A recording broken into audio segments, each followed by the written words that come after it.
Welcome to Liège, Bastogne, Liège. This is the third and final of the hilly Ardennes Classics. This race is also known as La Doyenne, which translates to the Old Lady in French, because this race is very old. It's been around since the 1800s. So a lot of history behind it. Plenty of cycling greats have won this race. But in today's edition, Andrew Hampsten and 6 other riders are in a breakaway. They have a 2 minutes lead over the peloton, which is still intact, and still a long way from the finish because we're just getting into the climbing part of the course. So still a lot of hills to get over as we start the Côte d'Oine. This race over 220 kilometers long, but the first half is pretty mild, mostly flat roads, but now things get very lumpy in the last part of the race. And there is the profile, so plenty of obstacles to overcome between here and the finish. I'll look at the peloton, and once again it's Blackberry, Julian Alaphilippe, second in Amstel Gold, first in Flèche Wallonne, and once again he is a big favorite to win today. He might try his luck from a long-range move similar to how Philippe Gilbert has been doing it, but he's also a candidate in the sprint, so if things come down to a small group, can't rule out Julian Alaphilippe.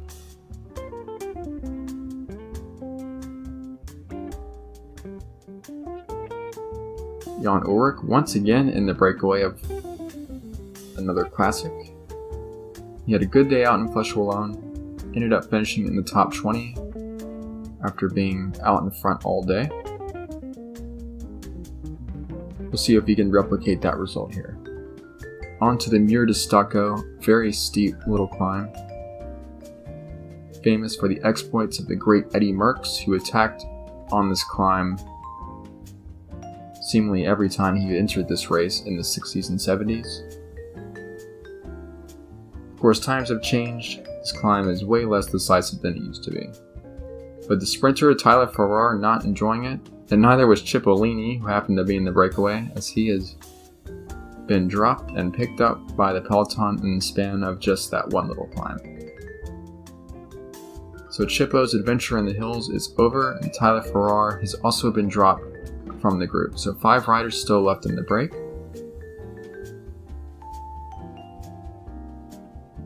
Things breaking up a bit in the peloton on that climb. I imagine they'll come back together. And sure enough, they have. Farrar is long gone off that group, and Lutsenko, who would have thought to be one of the stronger riders in this group, is suffering at the back of it. And that's Francis Pellissier of Adidas, who's also been dropped. So it's Hampsten, Alessandro Ballan of Kelme, and Jan Ullrich. They are the 3 survivors. Still 70 kilometers to go.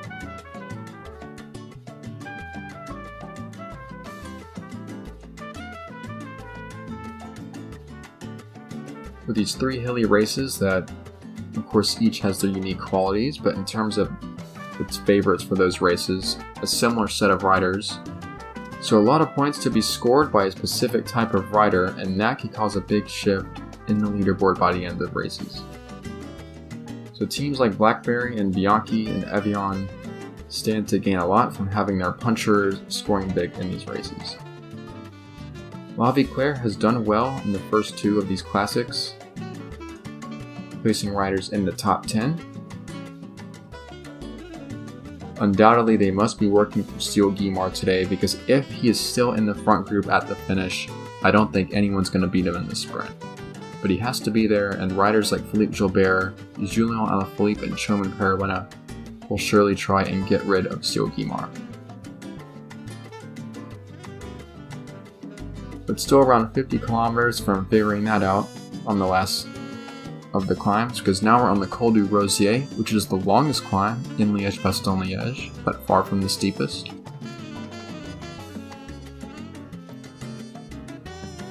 Hampsten, he's a great climber in the big, long mountains, so he prefers the longer climbs. The mountain climbers, they're lighter in weight, so they're better on the very long climbs, ones that can last up to an hour in real time. And of course, the more powerful riders better suited to the shorter, more explosive efforts. Riders such as Lance Armstrong, serving in a support role of Alaphilippe. A few riders not enjoying the climb of the Col du Rossier, including Jan Ross, as they have been dropped. So a long day of racing starting to take its toll, selections starting to be made. The riders will descend the Col du Rossier and then they'll start the Col du Maquisard, which is a fairly mild climb, but then it's La Redoute, and that is a very steep hill, which could cause a bit of a sorting out. But it's still the three leaders, that's Hampsten, Ballant, and Ulrich. Hampsten and Ballant seem to be doing all the work with Jan Ulrich just following the wheels. So if Ulrich wants this move to succeed, he needs to do a little bit of the work, and now Ballant has attacked. He's had enough of Jan Ulrich not working, perhaps, looking to get rid of him. Andrew Hampsten as well. But they are back together on the Col du Maquisard. And now Ulrich launches an attack. And Andrew Hampsten, he was not ready to follow that one. So as things heat up in the peloton behind the breakaways, attacking each other, trying to sort out the strong from the weak. And it looks like Hampsten's going to get back on terms. So he's measured his effort, not gone into the red zone, and on this descent should get back on with the other two. Meanwhile, the peloton has been reduced to 40 riders, thanks to the work of Evian and Bianchi Campagnolo, it seems. And that's a surprise to see Federico Izquierda dropped so far from the finish. He was in the top 10 of the Flèche Wallonne.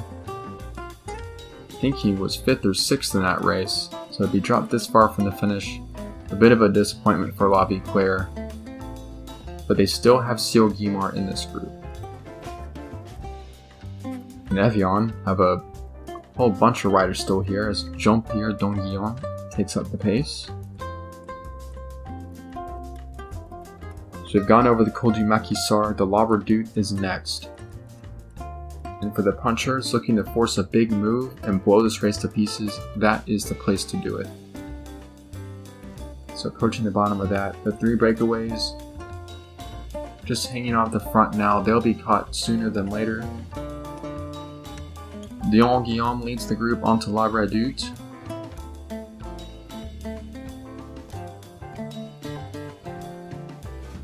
And that's an attack by an Evian rider. It's Andy Schleck who has started the hostilities, pedals being turned in anger now as Andy Schleck mows down the breakaway. He's gone over the top of them. That's Cyrille Guimard who's got in his wheel. And Guimard having a hard time staying with it. Alaphilippe has gone across the gap too, so that is a man that must be brought back. You see Pantani and Gilbert of Adidas, they have teamed up, working together to be a part of this move and bridge up to these riders. So Guimard and Alaphilippe, they have joined Andy Schleck. So a strong group of 3 has formed, but this chase group of 12 forming behind. And I think they'll get back together. Things just a bit up and down and lumpy, but the next really serious climb, the Côte de la Rochefoucauld, around 15 kilometers away. And 2 attacks at once, and Gilbert at the front of this group, and Julian Alaphilippe attacking the leaders. So the riders going all out to be part of this final selection in Liège, Bastogne, Liège. Nobody wants to miss out. See Martial Gaillant desperately trying to hang on to the wheels. 2 Evian riders and 2 Kelme riders, that's Matteo Peruena, who have missed out. Altig and Frank Schleck still trying to chase back on as well. Looks like 6 riders will come together at the foot of this hill, the Côte des Forges. And just like that, Andy Schleck, he's going to kick again. They still have the measure of each other, although Guimard, he's been dropped. Stan Ockers working hard to maintain the pace, but he's hung on.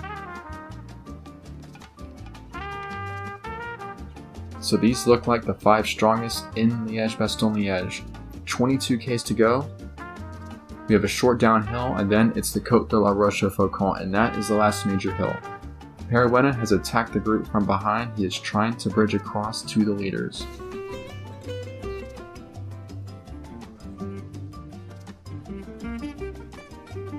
So 20 kilometers to go. Peruena still in his desperate chase. I don't know if he'll get back on in time. It's Alaphilippe, who is a great descender, leading the group downhill. So one more climb to make the difference between these 5 riders and force the final winning move in Liège, Bastogne, Liège. It's Schleck, Ockers, Gilbert, Alaphilippe, and Guimard still here. And Ockers is the first to go. Onto the steep part of this hill. Everyone's still together. Chase group around 45 seconds back of 4 riders. It seems Guimard has lost the wheels, so just 3 remain. Ockers, Alaphilippe, and Andy Schleck still here. So Gilbert and Guimard, they are gone. Gilbert trying to get across, but I think the elastic has snapped. Ockers still riding hard at the front of this group. And they're working well together, so with 12 Ks to go, this looks like the final selection in Liège, Bastogne, Liège. One of these 3 will win, and surely the favorite to do so has to be Julian Alaphilippe, because barring a late attack that succeeds from one of the other 2, Alaphilippe clearly the fastest in the sprint.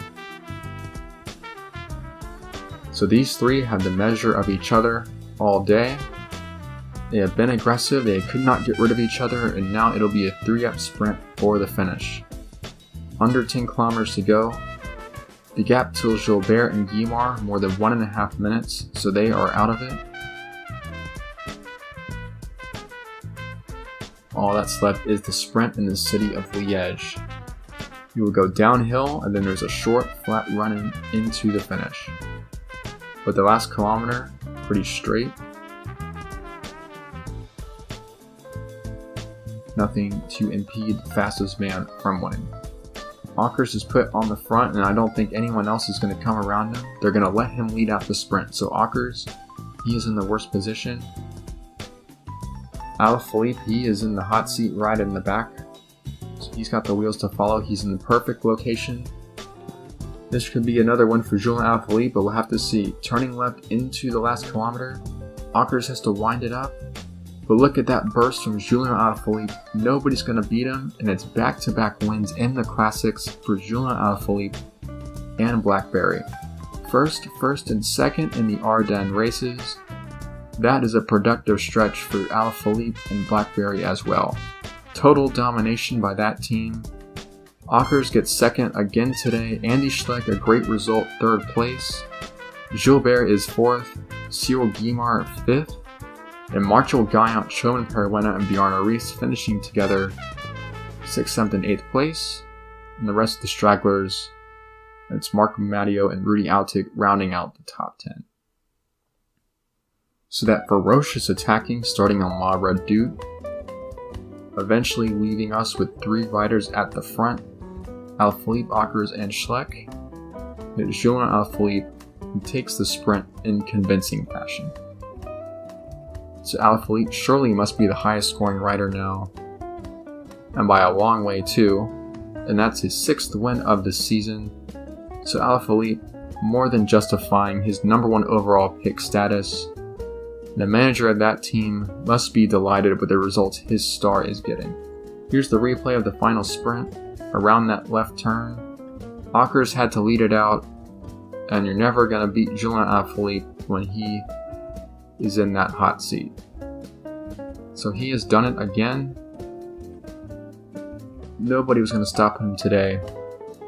Alaphilippe, Ockers, and Schleck finishing on the same time in the top 3. Gilbert 4th at 2 minutes, Guimard 5th at 2 minutes 15. You see the time gaps opening up from there. Many minutes back for most of the riders. That is the nature of Liège-Bastogne-Liège, because it is so long and so hard. But that will conclude the Ardennes Classics. Our next race